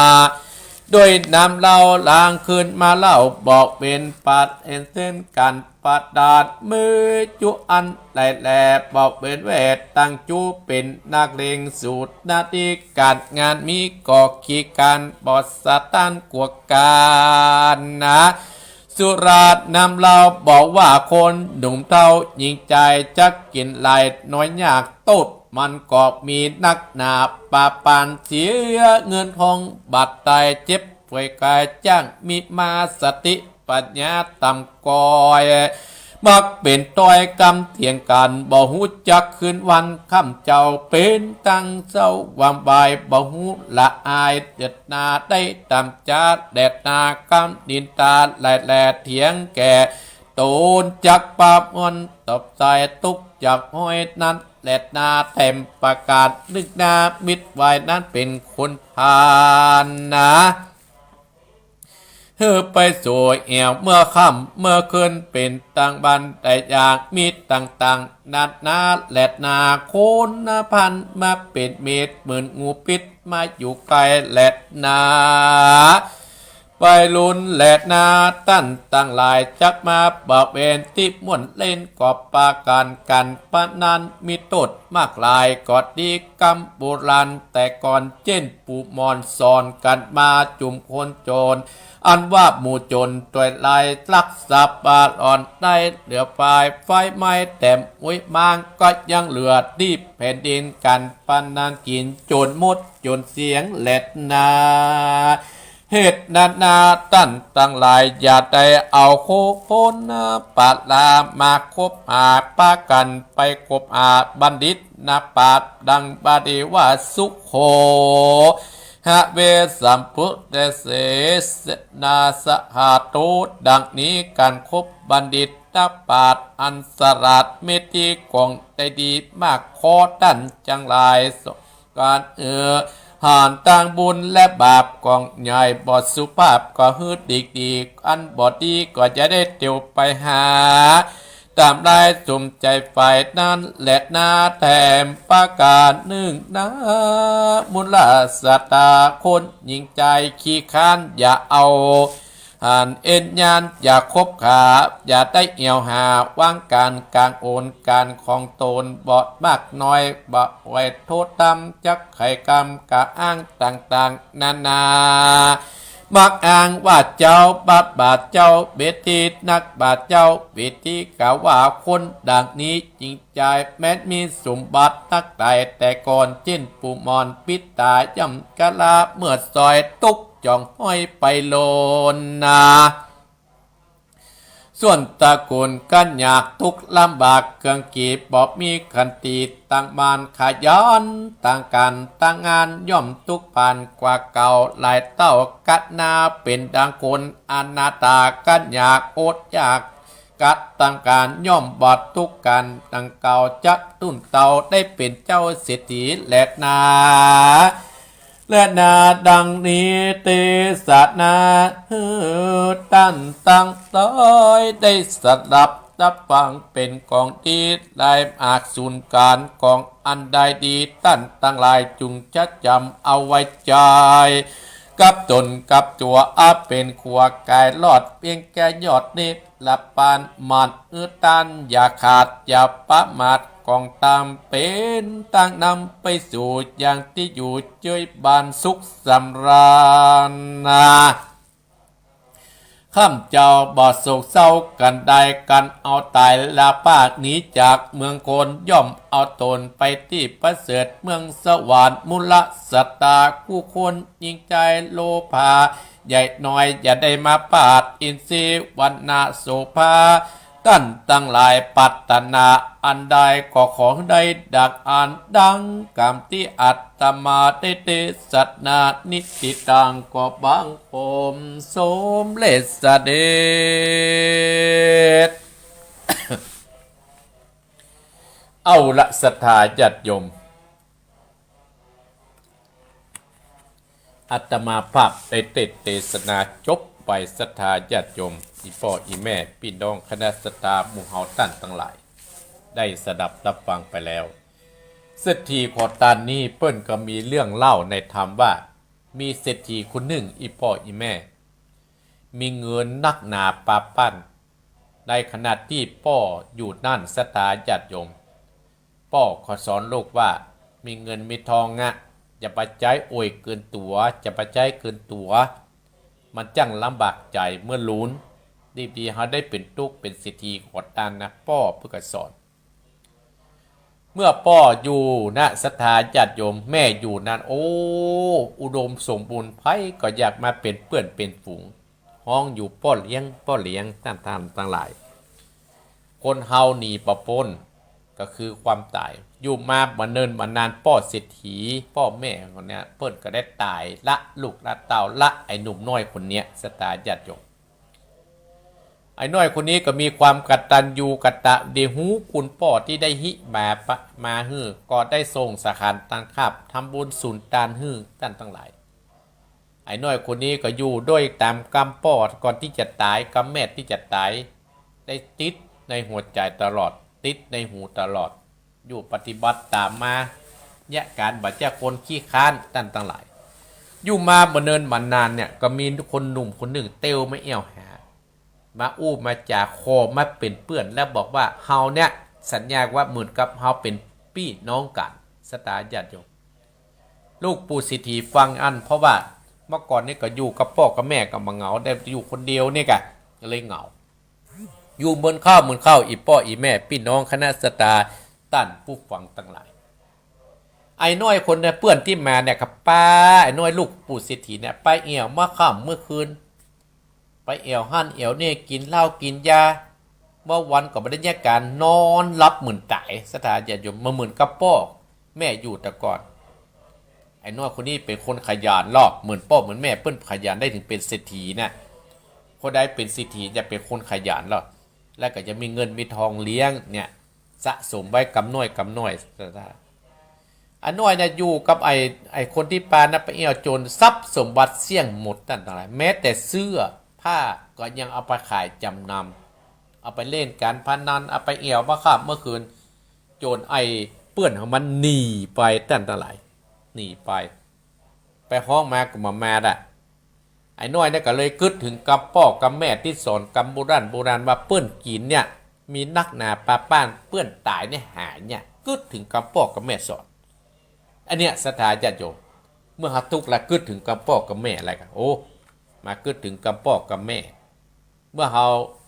มีนะโอ้คนใดก็ยกยอปอปั้นของว่าพ่อเลี้ยงก็เฮาซิบเสี่ยงข้าวเสี่ยงของไปเฮาบ่เป็นแล้วเฮาทุกข์ยากมามีหลายเนื้อสถาญาติโยมบ่ฟังกับพ่อกับแม่แต่มาภาพหันหลายนะหันนักขนาดสถาญาติโยมถึงวันนี้ก็ยังหันหลายที่โอ้ก็เกิดความสุขสันต์เหมือนกันแต่ก่อนประดับของพ่อเลี้ยงสุดท้ายก็โอ้ตุกแล้วเก่ามีข้าวของขายมดสถาญาติโยมขายของพ่อของแม่มดสุดท้ายก็ฐานะก็มีภัยคบหาสมาคมเลยเหมือนกับไอ้น้อยคนเนี่ยเพราะอันอย่างศรัทธาญาติโยมเฮาบ่มีปัญญาอย่างที่อาตมาพระเมื่อเฮาอย่างกรรมโบราณเพิ่นว่าค่าจ้างก็ต้องการงาค่าปลาก็ต้องการเนื้ออย่างค่าเสือก็ต้องการหนังเนี่ยถ้าเฮาหมั่นฟังน้ำฟังธรรมที่อาตมาภาพเทศเฮาก็ต้องมีปัญญาเพิ่มพูนขึ้นเนี่ยศรัทธาญาติโยมเฮาก็ได้มีความสุขเพราะฉะนั้นปัญญานี่แหละเปลี่ยนตัวที่เราจะต้องใจให้บ่อยและสติเนี่ยควบคุมกันไปเลยทำเรื่องนี้ก็จบไปไอ้น้อยนะคนนั้นก็ตายไปเสี่ยงว่าเป็นขอทานไปเลยเป็นเศรษฐีขอทานทำเรื่องนี้สตาญาติโยมเพราะฉะนั้นสตาญาติโยมในธรรมเนี่ยเปิ้นก็มีหลักธรรมว่าบ้านมันมีฟ้าจ้างมันมีงานน้ำมันมีคลองเนี่ยเมืองมันมีเจ้าเนี่ยบ้านมันมีฟ้าก็คือคนเฮาขาดธรรมเนี่ยไว้ประคับประคองจิตใจของเฮาเนี่ยถ้าอาตมาภาพจะอู้หลักธรรมนั้นมีอะไรอย่างโอ้มันยาวสตาญาติโยมขาดธรรมเนี่ยไว้ในจิตในใจขาดเนี่ยมันก็บ้านมันมีมันคือเฮาขาดสติปัญญาสถาญาติโยมบ้านมันมีตัวบ้านแต่มันมีฟ้ามันใกล้ทุกลมเพลมพัดเนี่ยเฮามีความทุกข์ยากก็มามีปัญญามันก็กระสั่นกระซายไปเรื่อยๆของมันเหมือนกับเป็นหญิงที่อาตมาภาพอู้ตะกี้จ้างมันมีการขาดคือว่าคนเฮาขาดความรู้ถึงตั้งโลกตั้งธรรมเนี่ยนะมีข้อก็คือคนเฮาขาดเมตตาแล้วคนดึงเมตตาเฮาเนี่ยเมื่อมีเจ้าก็คือขาดจากการเป็นภาวะผู้นำที่พ่อแม่ได้สั่งสอนไว้เนี่ยจินอาทิตย์หน้าถ้ามีโอกาสจะนำเรื่องนี้มาเล่าให้ศรัทธาฟังใหม่เร็วไปเร็วมากับเวลาก็น้อยไปติกศรัทธาญาติโยม10 นิ้วอาตมาภาพขอบคุณอีพ่ออีแม่ที่ได้ฟังอาตมาภาพที่ได้เป็นเจ้าภาพเจ้าศรัทธาอาตมาภาพนี่นะที่ได้เป็นเจ้าภาพเจ้าสภาช่วยอาตมาภาพประเดี๋ยวนี้เอาเขาก็ว่าโอ้อันนั้นก็กุ้มแล้วถ้าใครจะเอาน้ำปันนะช่วยอาตมาภาพก็เอาได้จะมาเลี้ยงก็ได้เราเลี้ยง3 เทื่อกันไปเป็นละอ่อนศรัทธาญาติโยมเอาลูกเปิ้นมาเลี้ยงเอาเมี่ยงเปิ้นมาอมเนี่ยทั้งเลี้ยงดีๆนะต้องดูแลเปิ้นดีที่สุดนายจะต้องซื้ออันนั้นนายจะต้องซื้ออันนี้แหมผ้าเปลี่ยนแหมสถานนักเนี่ยสถานญาติโยมถ้าจัดงานเนี่ยแต่อาตมาภาพก็จะเอาบุญเป็นที่ตั้งอีพ่ออีแม่พี่น้องคณะสตาเฮาท่านทั้งหลายเอาบุญเป็นที่ตั้งเอา ก็คือจะได้รับความเมตตาจากบรรดาศรัทธาอีพ่ออีแม่ทุกท่านทุกคนนั้นที่ช่วยเหลืออาตมาภาพมาโดยตลอดขอบคุณศรัทธาญาติโยมที่ฟังทางสถานีวิทยุพ่องทางเต้นเฟซทางไลน์พ่องเนาะเอาละอาตมาภาพจะเลวเพราะเสาะพอระซับจะบอกเบอร์โทรเพื่อศรัทธาญาติโยมกันเบอร์โทรนั่นก็คือ0828857225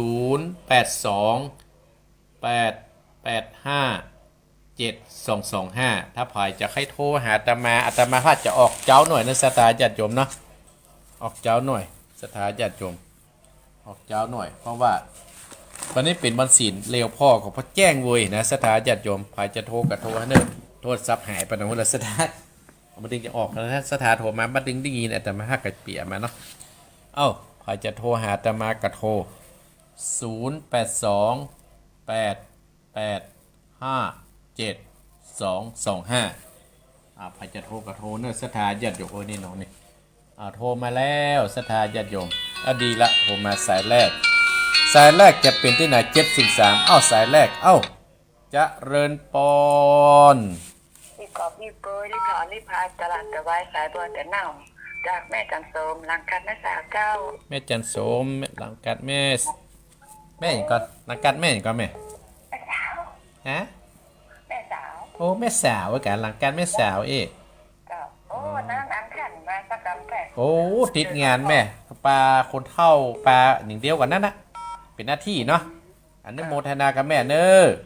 ก็เป็นน้ำมาสักกันนะจ๊ะเจริญปอนสายต่อไปเจริญปอนแกเป็นสัตว์เจ้าท่านครูแม่ยังเล่นสีทองจำมาได้กันเจ้าก็ใครบอกเขาว่าเจอมาห้อนมานี่อีกาชัยประการเจ้า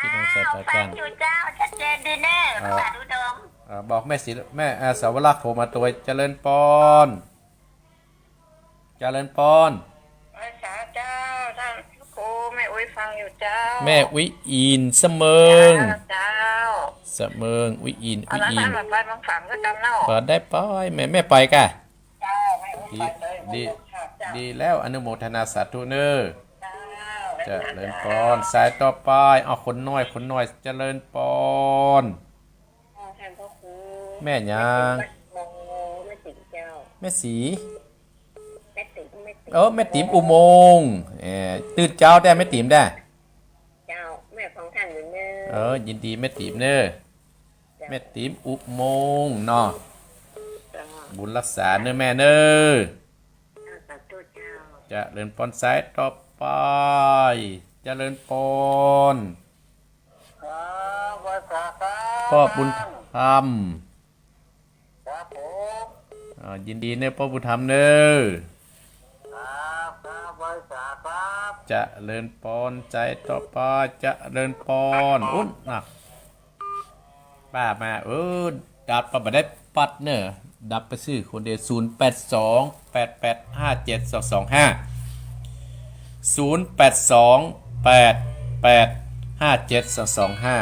โทรมาจะเริญปอน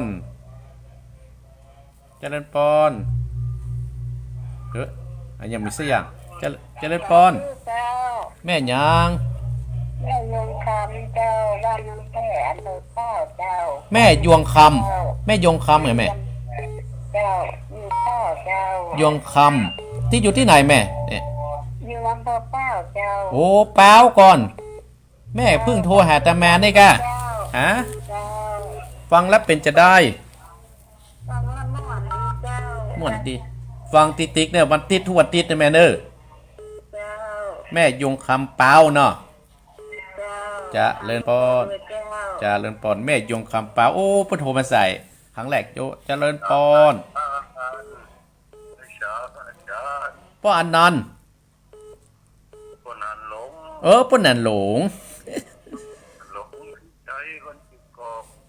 ลิมจังหวัดน่านป้อนันหลงว่าจะได้แน่นครับม่วนดีเนาะมื้อแล้วบ่โทรมาเนี่ยยินดีพ่อหนันหลงเนะครับรักษาเนอจะเลินปอนสายต่อไปจะเลินปอนไม่ขาดเจ้าทานลูก เนอะ แม่น้อย ลำเจ้าวัดลำปางแม่น้อยมันไหลน้อยเจ้า แม่น้อยลำปางอนุโมทนาเด้อ เจ้าชัดเจนดีสุดทางพระครูเจ้า บุญรักษาเจริญพรนะแม่เด้อ เจ้าเจ้าไว้เจ้าเจ้า สายต่อไปเจริญพร มาจากจ่างเจ้าพระครู แม่พรแม่พรสังกำแพง เจ้า ว่าจะได้ วัดนี้ก็จะบวชดีอยู่รอด ดีแล้วเน้อ เจ้า บุญรักษาเน้อ เจ้ามาจากเจ้า เจริญพรสายต่อไปเจริญพร เจ้าท่านพระครู แม่หยางแม่จันสีแม่หยาง แม่จันสีใจเมืองเล่นฝังเจ้า จันสีเมืองฝางเนาะบุญรักษาแม่เน้อ เจ้า สายต่อไปเจริญพร พระเจ้าฉลองพระขาเจ้า แม่หลวงสายฝน เจ้า แม่สายฝนฟังอยู่เนาะ เจ้า บุญรักษาแม่เน้อ เทียนดีเด้อ บุญรักษาเอ้ามาอีกแล้วเจริญพร แม่สายเจ้าท่านแม่สายโดยเจ้านะเจ้า โอ้แม่สายแม่สายโดยเตา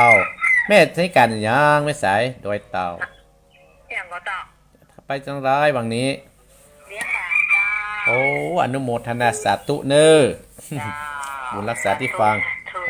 เจริญพรแม่สายโดยเตาแม่สายกับจวงกับฟังอาตมาด้วยกันเจริญพร แต่ว่าสาเจ้า แม่ยัง แม่อยู่เด้อ แม่ยัง แม่สมศรีสิทธิกิจบ้านนาทลายถูกฝัง แม่เสริมสีกะ ฝั่งตัวน้ำพอหามแปรได้ บ่ได้ปล่อยนี่แม่ การเดียวได้ก็กล้วยฝากไม่จงดีไปเนอะ บ่เป็นหยังแม่บ่เป็นเอาจ่ายส่ง500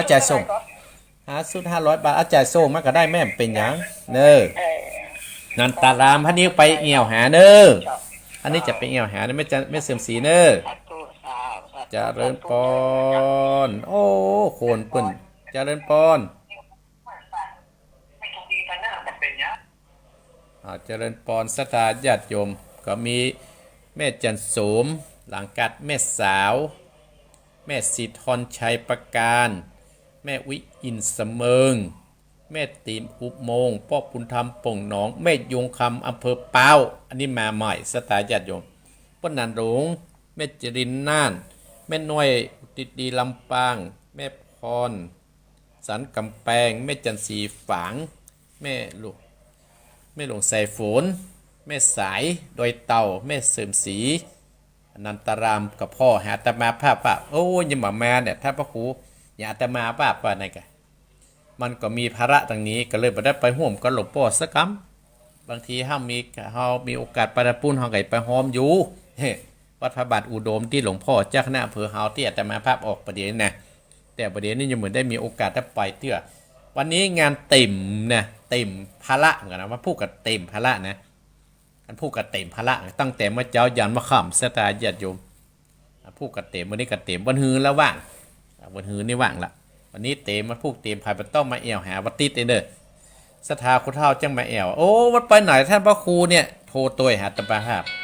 วันนี้ตมาภาพมาได้อยู่277เป็นคนที่ไหนจะเริญปอนแม่ฟังอยู่เน่เจ้า แม่ยัง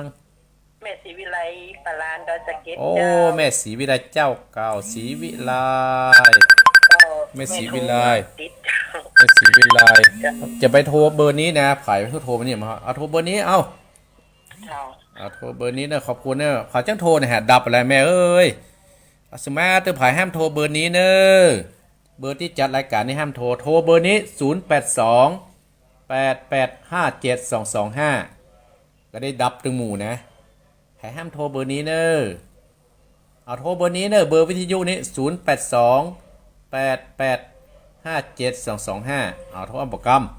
082 8857225เบอร์วิทยุนี่เนอะแม่ศรีวิไลดอยสะเก็ดได้โทรมาหาอาตมาภาพอนุโมทนาสาธุด้วยเนาะอยู่กับศรัทธาประเดี๋ยวนี้จ้อยจากตี5นั่นเดียวพอในการก็แจ้งเนื้อศรัทธาญาติโยมแจ้งแล้วอาตมาภาพก็อาจจะข ขอราศรัทธาญาติโยมเนาะถ้าไผ่บัตรโทไว้นะจะให้เวลา5 นาทีอ่ะแล้วก็จะให้เจเปิด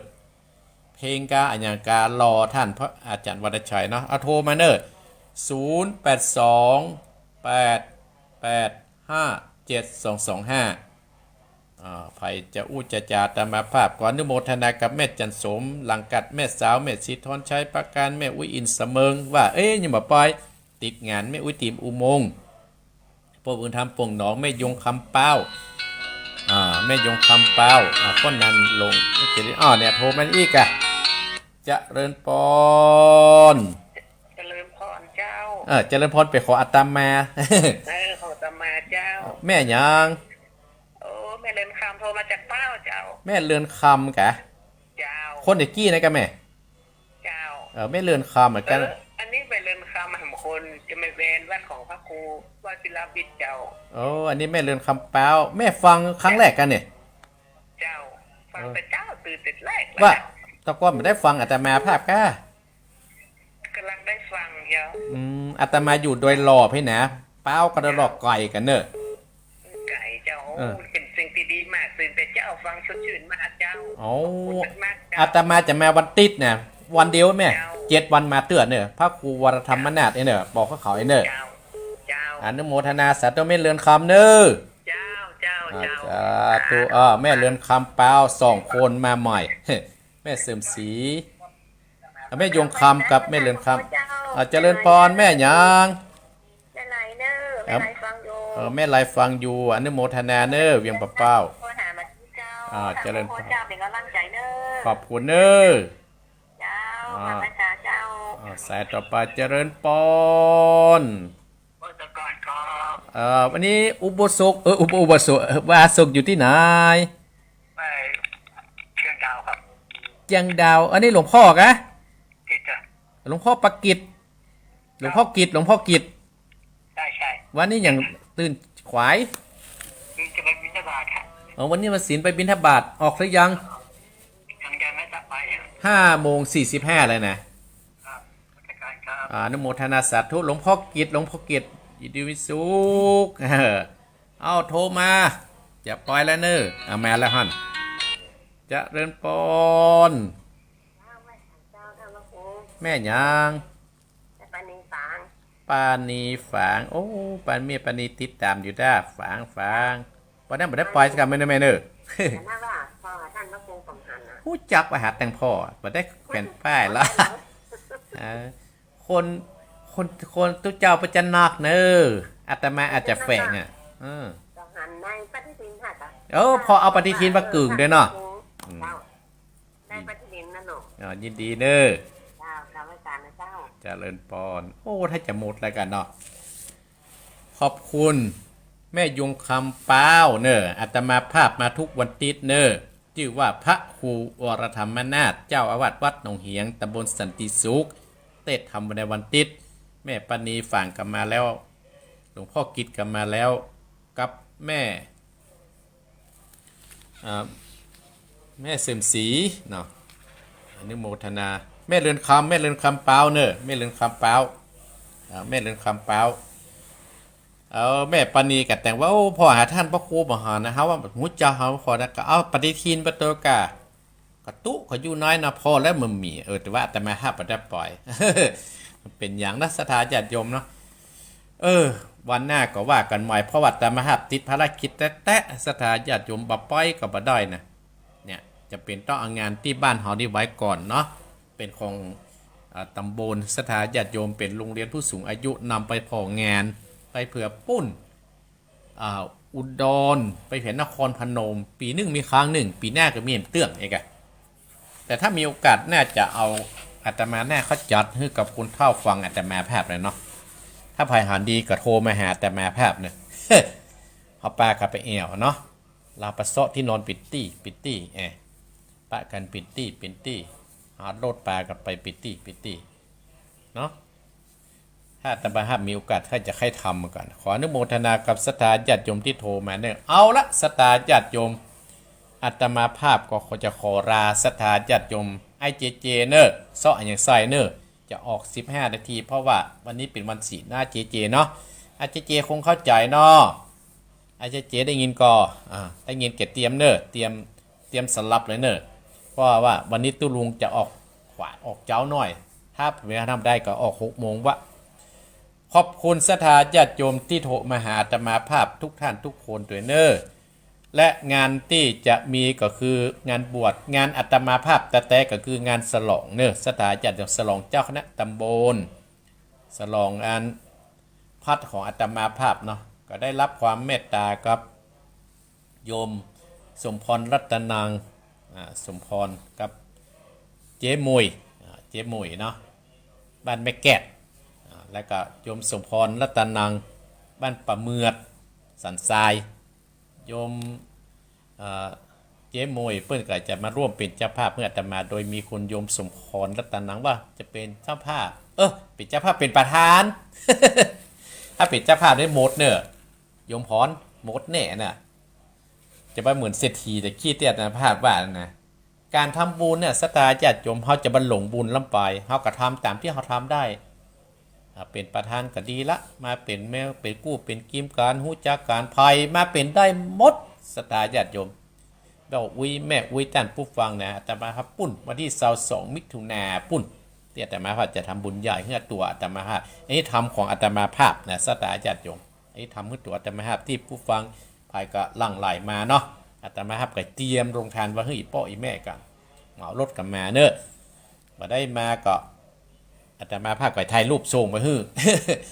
เอาละสถาจะยมตั้งอกตั้งใจฮับปอนเนอร์สถาที่โทรมาที่ฟังเนอร์แม่เรือนคำเป้าก็ดีแม่ยงคำเป้าก็ดีทุกคนที่โทรมาวันนี้เนอร์ที่โทรมาใหม่รู้จักแต่ฮับใหม่เนาะตั้งอกตั้งใจฮับปอนนะแม่อุ้ยเนอร์ตั้งอกตั้งใจฮับปอนอายุวัฏโกธนะวัฏโกสิริวัฏโกยัสสะวัฏโกภระวัฏโกวันนะวัฏโกสุขวัฏโกหุนตุสัพพตาทุกขโตปพยาเวราโสกาสันจุจุปันทวะอเนกาอันตรายาปิวินาสันตุจเตสสะสยสิทธิทนังราพังโสถีภะขยังสุขังพนโนจะโพคังอุติจยสวาสตาปัญจเจชีวสิทธิภวันโตเตสัพปิติโยวิวัสสันตุสัพพะโรโควินาสันตุมาเต็มตรายโยสุขีติคายุโกภวะอภิวาทนะสีริสะนิจังอุตตาปจายโนจัตตารโอธรรมาวัฏันติอายุวันโนสุขังปะลา